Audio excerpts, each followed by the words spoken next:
Welcome to Kirak TV.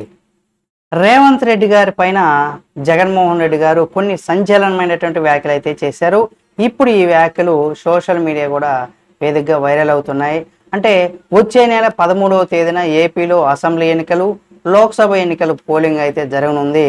అయితే ప్రచారానికి తక్కువ సమయం మాత్రమే ఉండడంతో ఇక్కడ అన్ని ప్రధాన పార్టీలు ఏవైతే ఉన్నాయో అవన్నీ కూడా విస్తృతంగా ప్రచారాన్ని అయితే నిర్వహిస్తూనే ఉన్నాయి. ఆ రకంగా ముందుకైతే వెళ్తూనే ఉన్నాయి.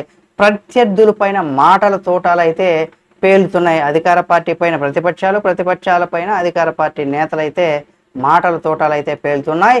తాము అధికారంలోకి వస్తే ఏం చేస్తామంటూ చెబుతూ ప్రజలను ఆకట్టుకునేందుకు కూడా ప్రయత్నాలు అయితే రాజకీయ పార్టీలు, ప్రధానంగా ఉన్నటువంటి రాజకీయ పార్టీలన్నీ కూడా కొంత ప్రయత్నాలు అయితే చేస్తున్నాయి. ప్రధానంగా సీఎం వైఎస్ జగన్ సొంత జిల్లా కడపలో అతని చెల్లెలు వైఎస్ షర్మిల నుంచి కూడా తీవ్రమైనటువంటి పోటీ అయితే ఎదురవుతుంది. కాంగ్రెస్ పార్టీ అభ్యర్థిగా ఆమె కడప లోక్సభ ఎన్నికల బరిలో దిగిన సంగతి మనందరికీ తెలిసిందే. అయితే దీనికి సంబంధించి కనుక మనం చూసినట్లయితే షర్మిల పోటీ పైన వైఎస్ జగన్ స్పందించారు. అంటే జాతీయ మీడియాకి ఇచ్చినటువంటి ఒక ఇంటర్వ్యూలో ఆయన మాట్లాడుతూ షర్మిల పోటీ చేయడం పైన తనకు బాధ లేదని, కానీ ఆమె డిపాజిట్లు కోల్పోతుందనే బాధ ఎక్కువగా ఉందనేసి కూడా ఆయన చెప్పుకొచ్చారు. అయితే ఆమె చేస్తుంది సరైన చర్య కాదని, అక్రమ కేసులు, ఛార్జ్ షీటులతో తన తండ్రి పేరు చేర్చింది కాంగ్రెసేనని, తెలుగుదేశం పార్టీలో పార్టీలో ఉన్నవారనేసి కూడా చెప్పుకొచ్చారు. ఈ సందర్భంగా జగన్మోహన్ రెడ్డి తెలంగాణ ముఖ్యమంత్రి రేవంత్ రెడ్డి గారి పైన కూడా కొన్ని సంచలనమైనటువంటి వ్యాఖ్యలు అయితే చేశారు.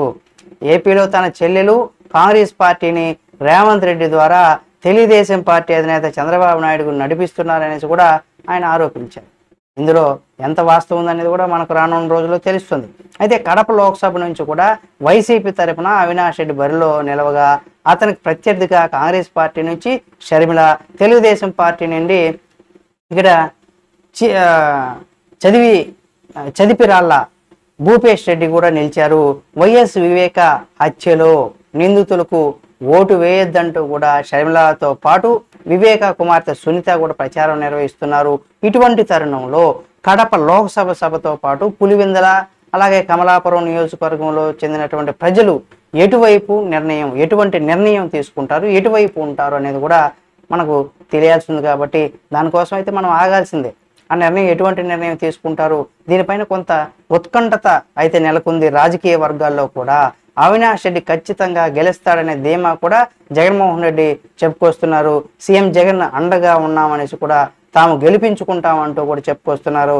ఒక పక్క షర్మిల, మరో పక్క భూపేష్ రెడ్డి, వీరిద్దరు కూడా ఉన్నారు కాబట్టి వాళ్ళ పైన అవినాష్ రెడ్డిని గెలిపించుకుంటామంటూ కూడా జగన్మోహన్ రెడ్డి గారి ధీమా అయితే వ్యక్తం చేస్తున్నారు. చూద్దాం ఎవరు గెలుస్తారు ఈ ఎన్నికల్లో. మరి కొంతకాలంలో, అంటే మరికొన్ని రోజుల్లో కూడా మనకు తెలిసిపోతుంది. ఈ వీడియో మీకు నచ్చితే లైక్ చేయండి. మరిన్ని అప్డేట్స్ ఎప్పటికప్పుడు మీ ముందుకు తీసుకొస్తుంది మా కిరాక్ టీవీ. కాబట్టి మా కిరాక్ టీవీ ఛానల్ సబ్స్క్రైబ్ చేసుకొని పక్కనే ఉన్న బెల్ బటన్ నొక్కడం మాత్రం మర్చిపోకండి.